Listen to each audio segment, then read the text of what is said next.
Benjamin Impossible. Chapter 22. Driving Lessons. Captain Lemontime crawled to his feet and peered over a handrail at the ground below. The red Zeppelin shot up 100 feet into the air. Benjamin hit the throttle and the ship picked up speed. At the height of their trajectory, Benjamin pointed. "Look, Captain, Noah is floating in the air. He must have found the others. They're not far away."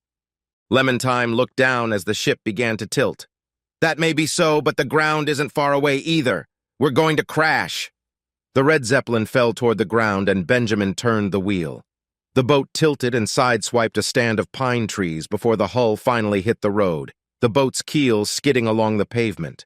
Benjamin accelerated and the propellers roared, pushing the boat forward. "I'm going to drive the red Zeppelin back up this road so we don't get stuck in the trees." Lemontime held on as the boat repeatedly smacked into the pavement. "You're going to tear the boat apart if you keep this up." Benjamin spun the wheel wildly in an attempt to keep the red Zeppelin under control. "I don't think we have a lot of options, Captain. Besides, I'm having a lot of fun. I've never driven a car before, much less a boat." "You've never driven the red Zeppelin before?" "No, this is my first time. Cool, huh?" "How can I help?" Lemontime asked with wide eyes. Benjamin grinned. "We need to get some weight off this ship. Throw off anything that looks heavy. I'd start by getting rid of the deck furniture. Have Jethro help you." Lemontime ran back, and he and Jethro threw a sofa over the edge of the ship to crash on the side of the road in splinters. "My mom bought that sofa in Paris, Lemontime," Benjamin yelled out with glee. "She's going to be so mad at you." "You just concentrate on driving," the captain yelled back as he tipped a matching chair over the edge. With less weight, the red Zeppelin flew better, and Benjamin was able to maneuver down the road with minimal damage to the boat's paint job. After a few minutes, they spotted the crowd of scientists in the distance. "There they are," Benjamin yelled with excitement. "Jethro, open that bin right there. Inside you'll find a heavy cargo net. Secure it over the side so that everyone can use it as a ladder to board the ship. I think we left the gangplank back in the turning basin." Benjamin cut the throttle as he approached the adults. The boat careened on the pavement, its rear end swiveling around. The scientists dove away from the deadly propellers, landing in the ditch on the side of the road. Benjamin ran to the handrail and looked down. "Hi, Mom. Hi, Dad. I got the ship ready." Papa Impossible picked himself off the ground and looked at the vessel, his eyes large with shock. "What did you do to the red Zeppelin? Did you crash it?" Benjamin shrugged his shoulders with embarrassment. "Sorry, Dad. We were low on hyperhelium and this was the only way to get us here." "I was afraid of something like that," the professor said, anxiety lacing his normally calm face. "Let's get everyone on board, and we'll figure this problem out." The scientists and military folk climbed aboard. The last to jump over the edge was Admiral Sandbar, who did not look well. The man spent a lot of time behind a desk, ordering people about. It had been decades since he'd exercised, and he huffed and puffed his way onto the deck. "Okay, everyone," Benjamin said. "We are in a floating Zeppelin, but we are low on hyperhelium gas. Now that you are on board, we weigh even more and can't take off." The crowd groaned. Admiral Sandbar rolled to his feet and looked at Benjamin with narrowed eyes. "This is the worst rescue attempt ever, young man." Benjamin ignored him. "Dad, you take over the pilot's seat. Jethro, you organize everyone to throw unnecessary weight overboard." The boy looked at his mother. "Mom, do you know where my scuba gear is?" "Try the starboard closet. I think your dive bag is next to the Christmas decorations."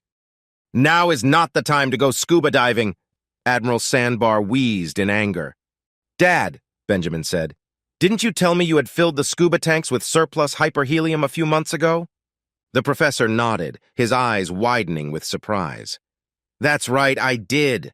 That extra bit of gas might be just what we need to get the red Zeppelin airborne again." Benjamin ran to the closet, throwing junk out onto the deck. Winter clothes, tennis rackets, and Christmas decorations landed on the floor. Jethro directed the crowd to throw these items overboard. "Eureka!" Benjamin cried out. "Lemontime, get over here and help me with these tanks." "Tanks?" Lemontime asked. "You're welcome. Just get over here." Benjamin and the captain dragged several yellow scuba tanks onto the deck of the ship, then slid them over to the hyperhelium gas pipes that fed the balloon above. Benjamin screwed a gas coupler into the scuba tank. "I need something to cut this airline with."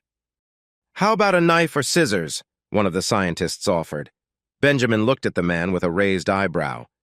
Do you have a knife or scissors? The scientist looked embarrassed. No. Sorry. I thought we were brainstorming solutions again. Mom waved.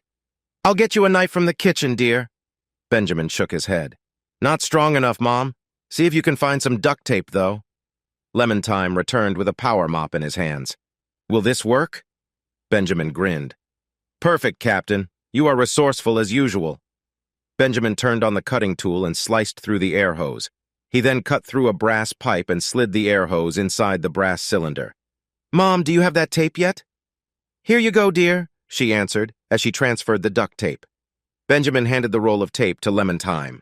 Captain, I need you to tape this air connection together really well. Feel free to use the entire roll of tape. It's got to be strong and airtight. Papa Impossible, having checked the engine lights to his satisfaction, looked over at the activity. Be careful with that gas connection, Benjamin. You don't have a step-down adapter on that tank. Don't worry, Dad, Benjamin replied. I tricked Captain Lemon-Time into doing the really, really dangerous part. Good boy, Papa said. This is dangerous? Lemon-Time asked as he wrapped tape around the connection. The captain knew that Benjamin was a daring kid. Anything that Benjamin thought dangerous was probably deadly in the extreme. Don't worry about it, Lemon Baby, Benjamin said with a grin.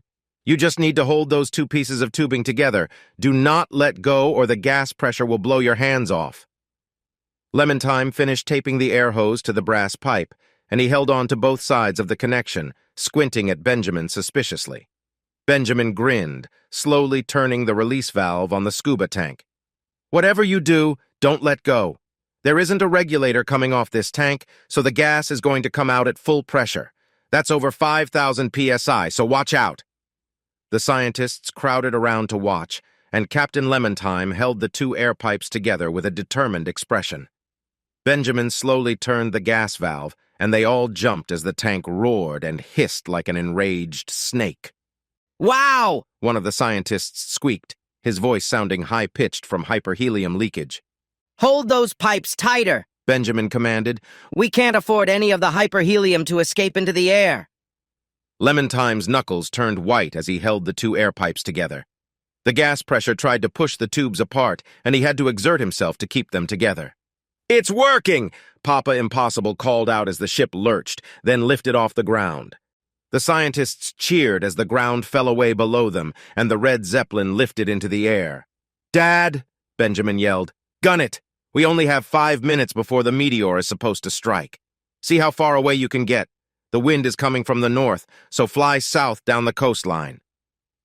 Papa Impossible accelerated the ship's RPMs into the red, and the entire vessel vibrated as it floated off NASA property. How much longer do I have to hold this connection? Lemon-Time grunted, his forearms shaking with exhaustion. Don't let go yet! Benjamin yelled as he closed the tank's gas nozzle and spun another valve embedded into the brass pipe. At last, Lemon-Time was allowed to relax, and he climbed wearily to his feet to see their progress. They appeared to have left NASA property and were floating over the Banana River, heading toward the outlying town of Cape Canaveral. They had gained several thousand feet of altitude, and they could see the VAB and the visitor center in the distance. Mama Impossible opened the hatch on Noah's back and handed out lightsabers to all the new guests as a safety precaution in case anyone fell off the boat. Does anyone want anything to drink? Mom asked. Everyone was thirsty from running, so she passed out cups of lemonade. Even Captain Lemon-Time drank a glass, despite grins and winks from Benjamin. Look! One of the scientists pointed up to the sky. A bright light had appeared. It was brighter than the sun and streaked down with a dense vapor cloud behind it. It's the meteor! Papa Impossible yelled out. Everyone, hold on tight! The meteor rocketed down and hit the ground with a pulse of blinding light. Everyone covered their eyes with their hands and peeked through their fingers to see the results. An enormous shock wave rippled through the earth, knocking over trees and throwing sand into the air in an expanding circle that traveled 100 miles per hour. This shock wave reached the VAB, and they watched in horror as the giant building cracked, then collapsed to the ground. The red Zeppelin lurched, falling several feet in the air. Cover your ears! Benjamin yelled. Sonic boom incoming! It hit them, the loudest sound they had ever heard. The explosive boom shook the boat and rumbled through their bodies, making them sick to their stomachs. The vibration was so intense that Mother's remaining china plates vibrated out of their cupboard to shatter on the deck. Many of the scientists' glasses also shattered, cracking in spiderweb lines that obscured their vision. Eventually, the noise subsided, and Papa wrestled the ship back under control. All eyes were fixed on the devastated NASA headquarters. The once thriving property lay in shambles, with a smoldering crater at its center. The surrounding landscape, extending for miles from the impact site, had been flattened.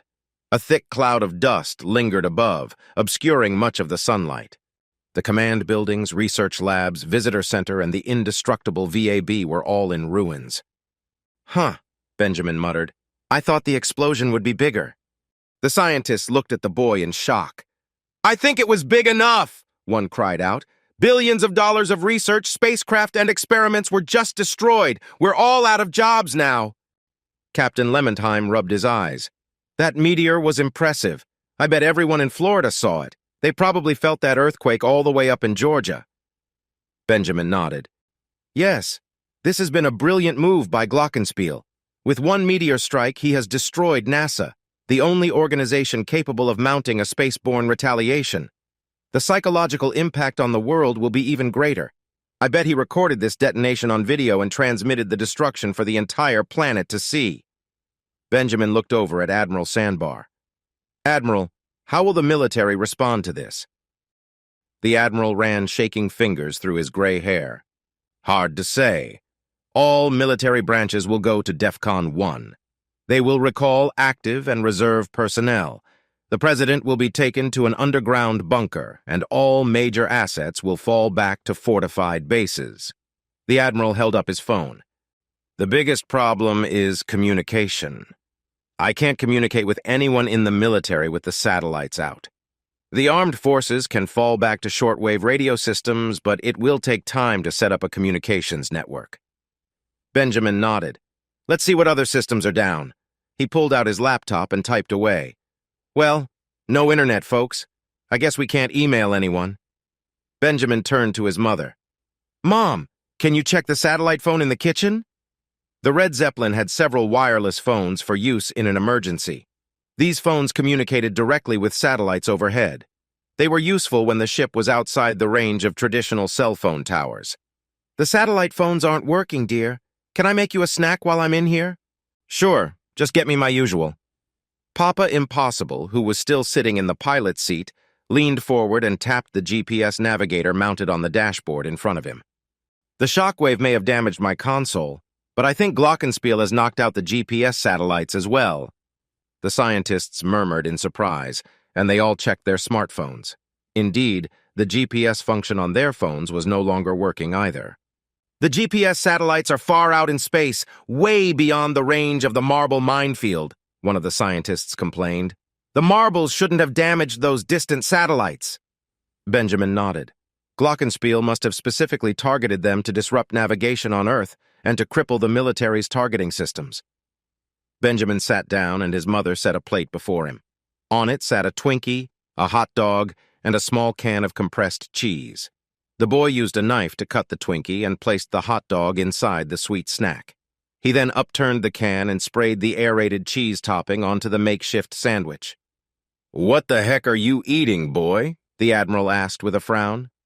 Captain Lementheim saluted. "Sir, that is called a Twinkie Wiener sandwich. He eats them when he's stressed as it helps him think." Benjamin ate the sandwich and chewed slowly, staring off into the distance. The Admiral looked around at everyone. As one, the entire ship of scientists and military personnel were standing, watching in fascination as the boy ate his unconventional sandwich. "We don't have time to sit here watching that kid eat junk food," the Admiral bellowed. "We have to do something!" Benjamin continued to eat, but held up a finger to the Admiral to silence him. Slowly, the boy chewed and swallowed the last bite of the sandwich. He looked down at the Cheese Whiz bottle in his hand, then looked up at the balloon suspended above the boat. "I think I know how to beat Dr. Glockenspiel, but I'm going to need everyone's help." You've reached the end of Chapter 22. Please like this video or leave a comment. Then continue to Chapter 23, Plan B.